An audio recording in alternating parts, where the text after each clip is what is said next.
Hello mga kabatang helmet. So eto nga, malamang sa malamang, gagawa na naman nila ng issue to.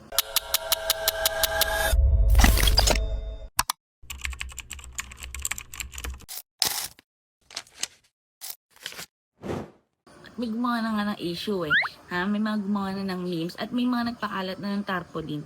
Pero ito nga, bumisita po si Sec Vince Dizon sa Naga ulit para nga balikan kung ano yung programa regarding nga sa flood control, sa mga daan na kailangan magkaroon ng reconstruction, kailangan siya sa atin talaga at tingnan kung progress yung mga ginagawang proyekto dyan.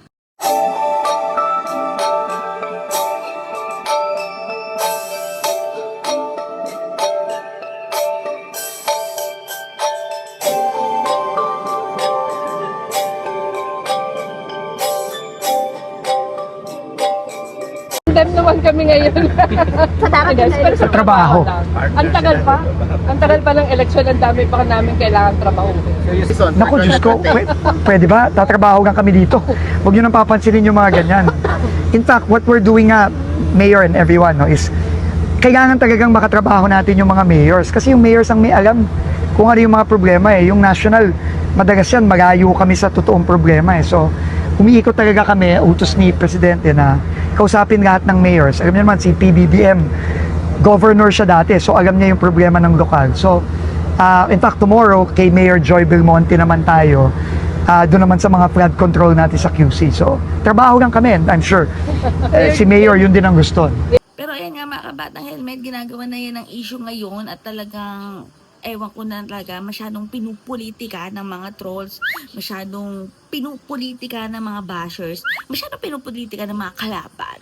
Wala namang ginagawang masama, kundi nagtatrabaho lang naman si Mayor Leni Robredo at si Sec Vince. O diba, nakakaloka lang talaga yung mga utak nyo, no? Yung mga utak ng iba dyan. Ewan ko na lang. Pero ayun nga mga kabatang helmet, clap tayo dahil talagang tuloy lang ang serbisyo, tuloy lang ang pagtatrabaho. Biruin nyo si Mayor Leni Robredo from Taiwan pa yan. Pagbalik dito sa Pilipinas, trabaho pa rin. Puro na lang trabaho. At talagang nagbibigay na ito yung serbisyo para sa taong bayan. Di kagaya ng iba dyan, namimigay ng ayuda na may karton. Diyos ko dahil, nag-justify pa kung bakit daw may karton na kasama yung ayuda. Nakakaloka lang talaga. Pero ayun nga mga kabatang helmet, clap talaga tayo dyan para kay Sec Vince at kay Mayor Leni Robredo dahil sa pagbibigay ng tamang serbisyo para sa taong bayan.